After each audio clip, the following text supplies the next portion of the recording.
Magandang araw po sa inyong lahat, Luzon, Visayas, Mindanao, pati na rin po sa mga kababayan nating mga OFW. Welcome po sa panibagong reaction video dito sa Makapili TV. So, ang pag-uusapan naman po natin ngayon ay itong Tuwadcom pa rin. Kasi meron silang pinaplano na sa tingin po natin medyo mapanganib at medyo nadadala na sila. Kumbaga, sumasabay na sila sa gustong mangyari ng mga NPA. So, bakit parang konektado yung NPA dito sa Tuwadcom? Kasi, ang unang pinakamaingay po na talagang gustong malaman kung saan ginagamit yung intelligence fund ay yung mga kapanalig ng mga NPA na kongresista tulad na lang nung nasa Makabayan Black. So, pinag-iinitan nila yung confidential funds ni BP Sara kasi gusto nila malaman kung saan ginagamit yung confidential funds.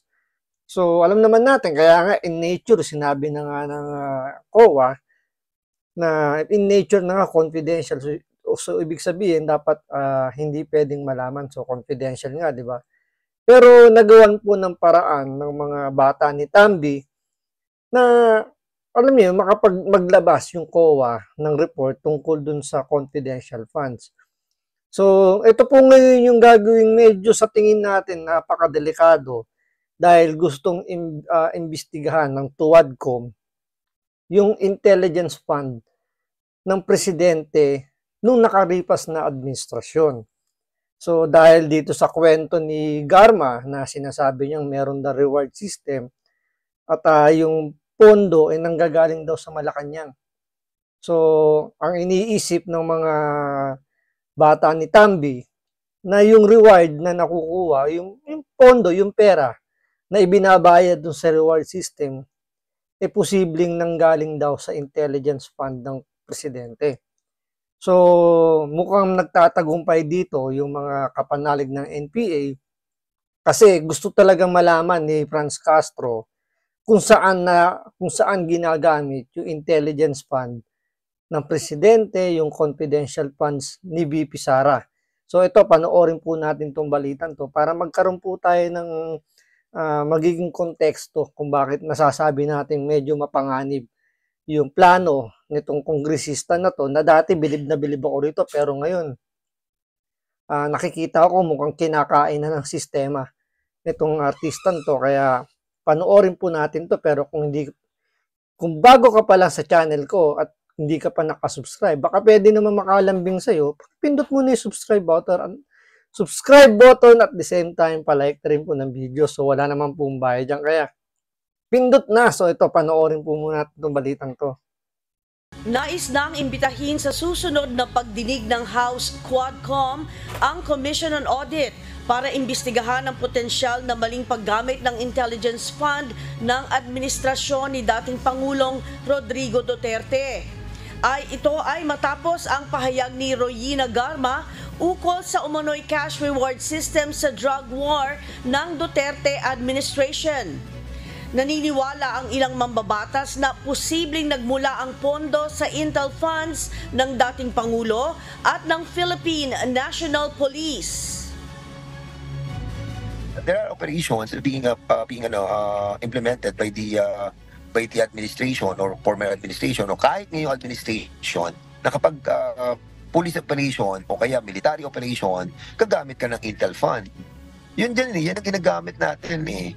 So, kaya lumabas na investigahan yung Intel Fund ng former president because Rohina Garma told us na doon ang galing sa Malacanang yung pera. So, we need to find out saan talaga kinuha yung pera. And we're pretty sure doon yun sa Intel Fund. So, yun ang pag-uusapan natin, yung pera. intelligence fund po na sinasabi nito ni itong kongresistang itong dating kinabibilibang ko. Ngayon, medyo dismayado na ako. Unang-una, intelligent funds po ng presidente. Kumbaga, napakasagrado niyan. Saan ba ginagamit yung intelligence fund at confidential funds ng presidente? So, para yan sa national security ng ating bansa. So, napaka-top secret po niyan. top secret na ang nakakaalam lang talaga niyan is yung presidente at yung kanyang National Security Council niya.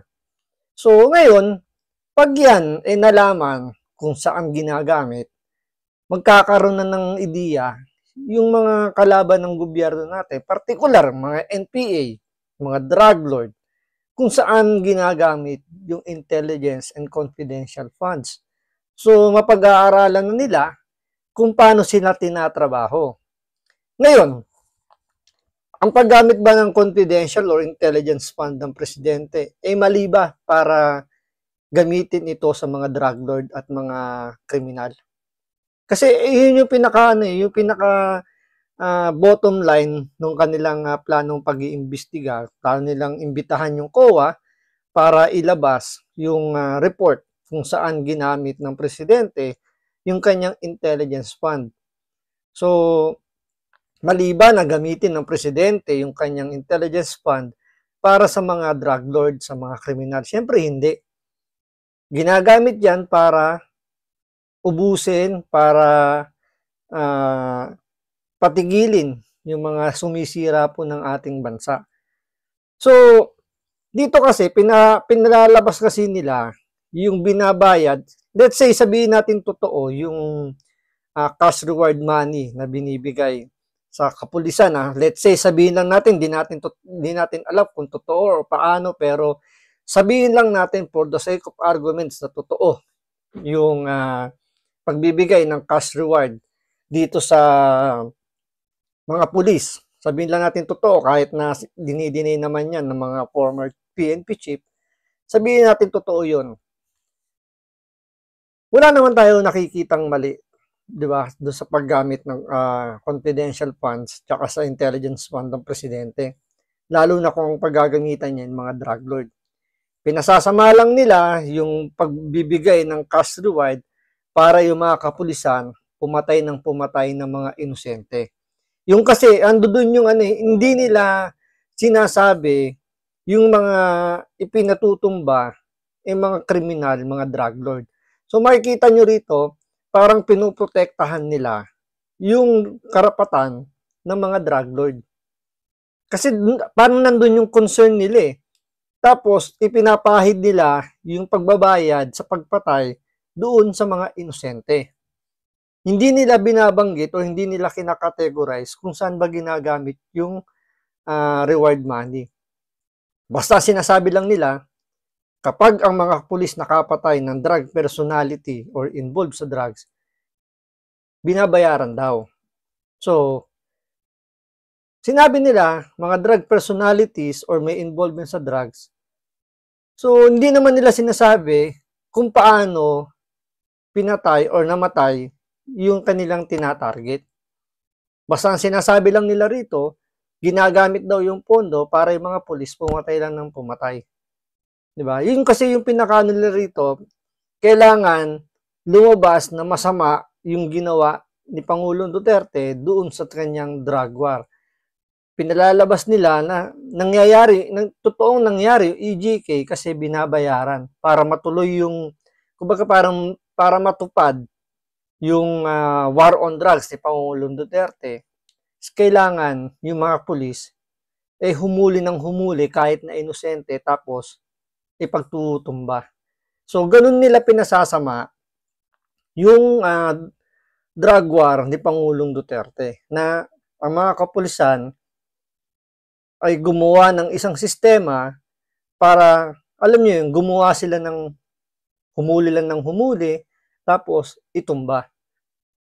Ngayon, gusto nilang imbestigahan yung intelligence fund ng presidente na sa tingin din natin mukhang nagtatagumpay din yung mga nasa Makabayan Block. Kasi, kailangan nilang malaman kung saan ginagamit talaga yung intelligence fund ng presidente. Hindi dahil sa para daw sa transparency, para daw masabing ma-accountability yung presidente.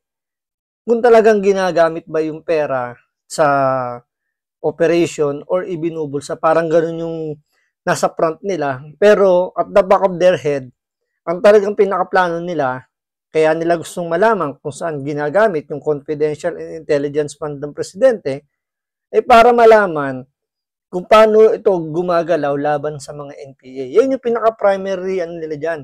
Primarily motive nila. Para hindi, kumbaga siyempre, humina na yung NPA. Ngayon na lang uli lumalakas. Pansinin nyo, panahon ni BBM, nung umupo sila, itong mga kabayan black gusto nang ipatanggal yung NTF-ELCAC na naging very effective nung panahon ni Pangulong Duterte. So usually malamang doon dinadala ni Pangulong Duterte yung kanya intelligence fund, kaya humina yung puwersa ng NPA. So nakita ng itong makabayan black siguro na pwede nilang gamitin yung TUWADCOM.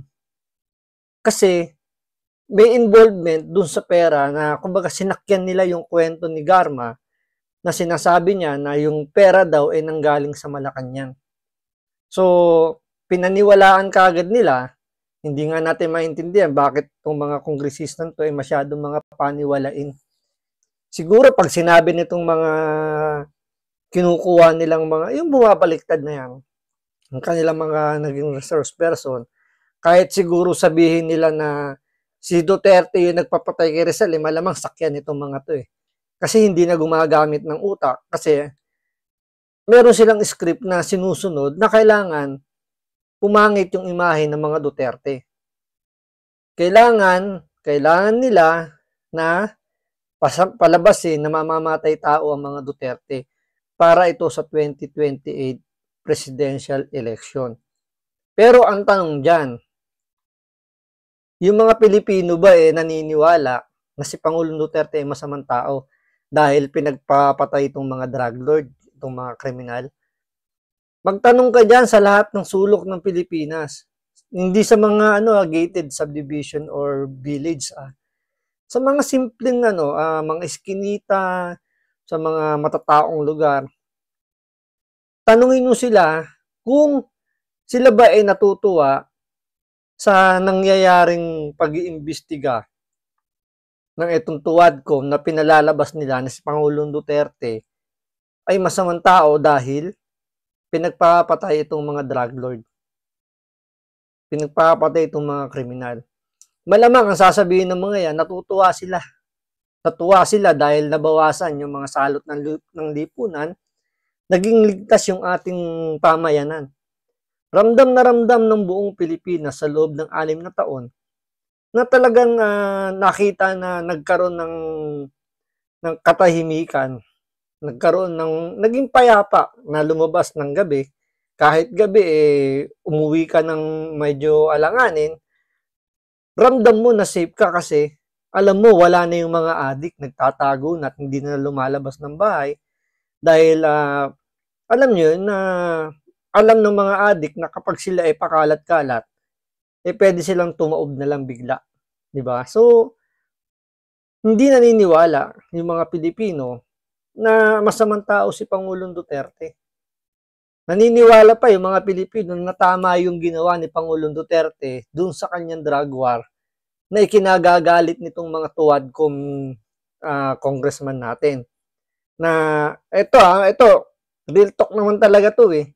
Nagpapalakpakan itong mga TUWADCOM na to nung sa loob ng 6 na taon na panunungkulan ni Pangulong Duterte na lumaban sa drug war, sa problemang droga natin.